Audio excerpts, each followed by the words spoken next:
What is going on, everybody? It's Alex coming back at you with another video, and today we are going over the Jacksonville Jaguars 2023 season preview. So, if you guys are new, feel free to like, comment, subscribe, do all that fun YouTube stuff, and show some support because I know this series is kind of the bane of my existence in terms of channel growth. Again, it gets like no views out there, it slows momentum down, but I do love being able to do this. It's fun, it's informative, and again, you guys get to always see everything, and it makes the mock drafts a lot more something that we can actually look forward to actually having good information on. So please, again, show some love for the channel, being able to give it a like, and then being able to chat with me down below because you guys are the super fans, and it's great to be able to talk to you. Okay, now starting off with the draft. So we all know that the Jaguars drafted Travon Walker, surprisingly, at number 1 overall. I honestly didn't think it was a horrible idea. I really didn't. And I still don't. You know, it's a super high ceiling player, and you don't find people like him. He's very uniquely built. So if it ends up being a bust, you can never say that you didn't try. I do think he's a very solid prospect overall. I think I gave the pick a B. Like, again, really good player. I had him as my number 12 overall player. He went number 1. Not that big of a reach. I thought there were better edges on the board. Absolutely. But Travon Walker is phenomenal. So we already saw he got his first sack against backups, sure, but he got his first sack. That's awesome. I'm excited to see if he's able to do that. He's very unpolished. He was in a system that isn't exactly the best at fully developing the talent, but definitely is one good at acquiring it at Georgia. So I'm excited to see if he's able to take those steps. Doug Peterson's awesome. Big fan of what he's able to do with you guys. I'm hoping that we can see that progression out of Trevor Lawrence. So fingers crossed there. You moved up to select Devin Lloyd, if I'm not mistaken, and I'm a little bit. I liked it. It was a very good pick. It wasn't very awe-inspiring. Again, it was my favorite pick because, again, you lost Miles Jack. It filled a very big need with a very solid player. So you took a swing on one, and then you ended up hitting like more of a like common you went unknown with the first pick, high ceiling. You went a high floor with the second, and Devin Lloyd just solid overall. You went Luke Fortner, which I thought was a big reach for him. I didn't really think he was that good, but first pick of the third round. Again, I think Dylan Parham would have been better. There's just dudes on the board who were better. Chad Muma, I think that was a phenomenal pick. Yeah, it's a little bit redundant with Devin Lloyd, but you lost a commander on your team in Miles Jack. So I really do think that you need to be able to have that 1-2 punch there.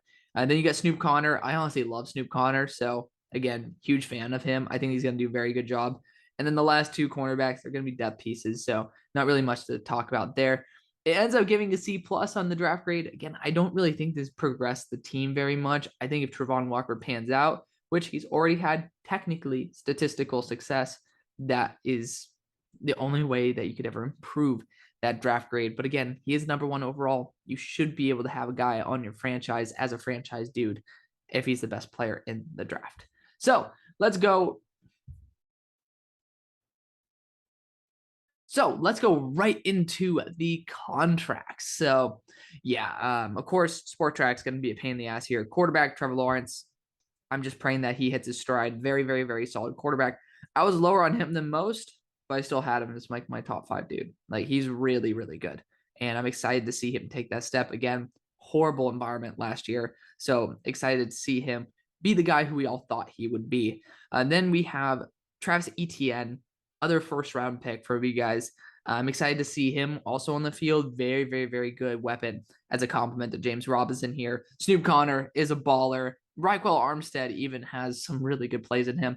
This is a good running back room, and I'm very excited to see what you can do with this because the talent's there. The production's been there, and you have a really stacked core here. So very excited for that. Wide receiver room, this is where a lot of people are going to be talking about. Is not great. You paid a lot of money to Christian Kirk, and he's been nothing short of mediocre at best. Zay Jones has not been phenomenal either. Jamal Agnew has been a really solid role player. Marvin Jones is the best thing, most consistent that you've had, and LaVisca is your only hope of somebody being a legit threat. But like, you can't be banking on a 32-year-old in a essentially developing scheme-specific 23-year-old to really take your team to its heights. So I am legitimately concerned. You have Kevin Austin here, who I think is awesome. I had actually a round 4 grade on him, and I was lower than most people.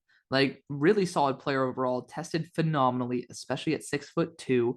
Laquan Treadwell, another guy. You have a lot of dudes, but not a lot of actual playmakers. And I'm excited to see if you guys can put it together. I think Doug Peterson could. So you have the pieces. Unlike teams like even the Texans, where I'm like worried about their top 3 options, because 2 of them I'm not exactly a fan of. This team actually has dudes that I could see, if used correctly, can actually kick ass. So again, there's actually some to like here. Evan Ingram was a great signing, in my opinion, just a super high ceiling tight end. You traded Dan Arnold last year. Not a fan of that one, but solid floor for a tight end, I guess. It is the way it is. Tackle-wise, Walker Little, still developing. I hope that he's able to just be a legit threat at tackle this year.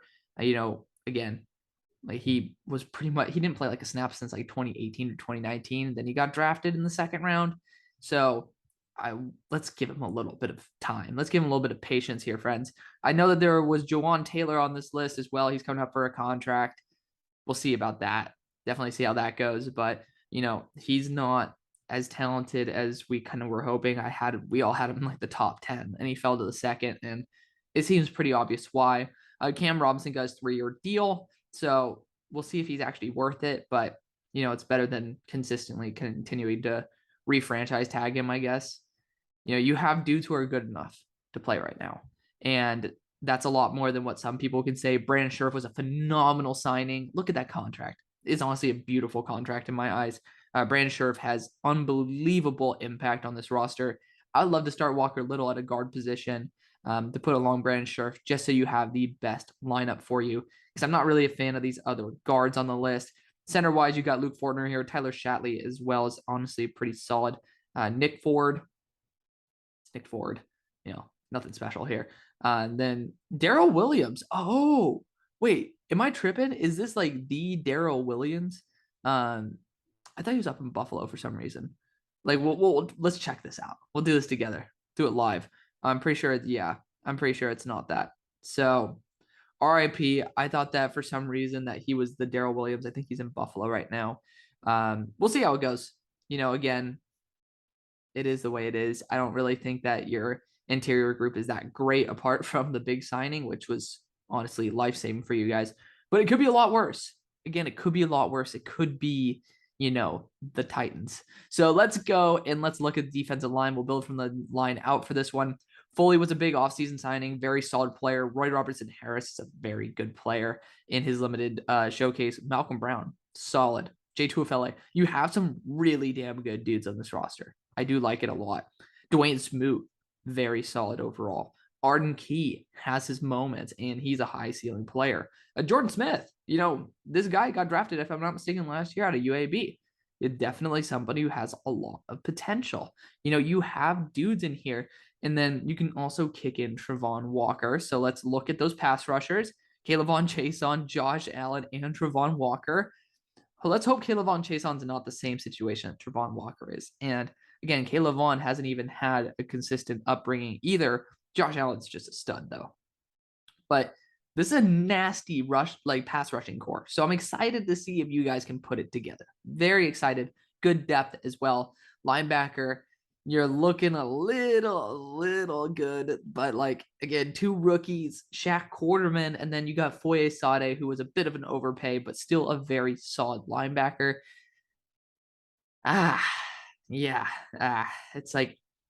It's good, but we just don't know if it's actually good. We can expect for it to be good because I was a big fan of both these guys. But it's can we actually that's the tough part. Safety wise, again, you got Andre Cisco here. I think he'll be a big impact player as well. Rashawn Jenkins is another guy who can make some good plays. Not exactly a fan of the rest. Wingard is actually not too shabby overall, in my opinion. But let's see if we have a free safety up in here. Do we not have a listed FS? Am I tripping? I'm not. So they don't have a specific free safety in here. I think safety could definitely be something that would be a potential very big weakness. So we'll see that in drafts. I might be going after a safety position. So let me know what you guys think on that. Cornerback wise, Shaq Griffin, Darius Williams, Tyson Campbell, solid top three. Chris Claybrooks also has a good impact, but I do think a cornerback too is legit potential need. I would like to use Tyson Campbell as a flex slot as well as boundary player.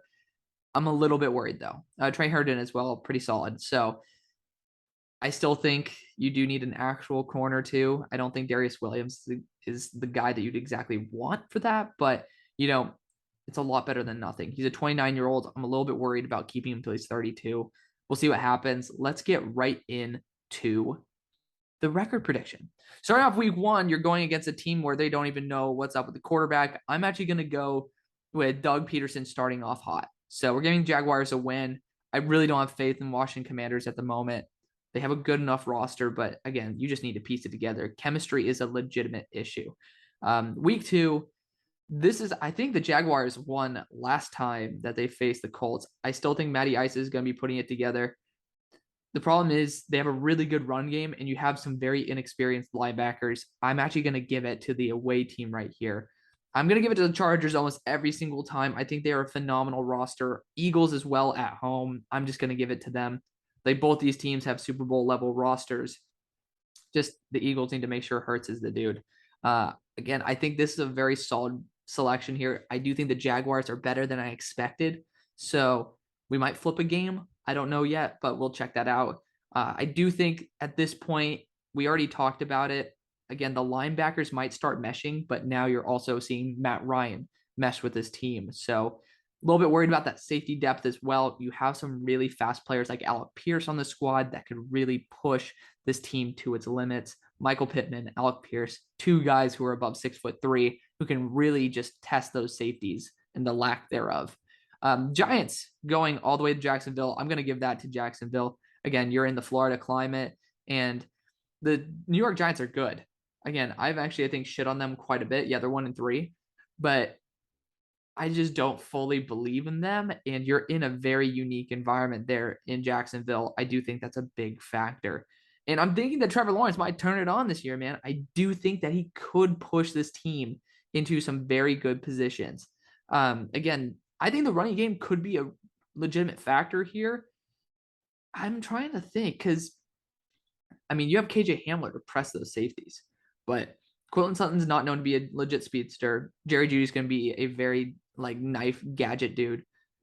I am going to go with a huge upset here and have the Jaguars beat the Broncos. You're in the right spot for it.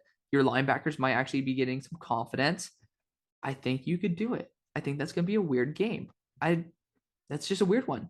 The Raiders, I do think you can actually lock down Devontae Adams. I think that the pass rush is going to be good enough. We're choosing the Jaguars a lot more than I thought. Again, I'm going to be going with the Chiefs most of the time. I do think the Chiefs are going to be a very formidable opponent. We have gone home team for a long stretch. Again, it's a 50-50 shot on whether it's a home team or not. And I usually favor it when I am questioning it. So I would say it's 60% chance of home anyway.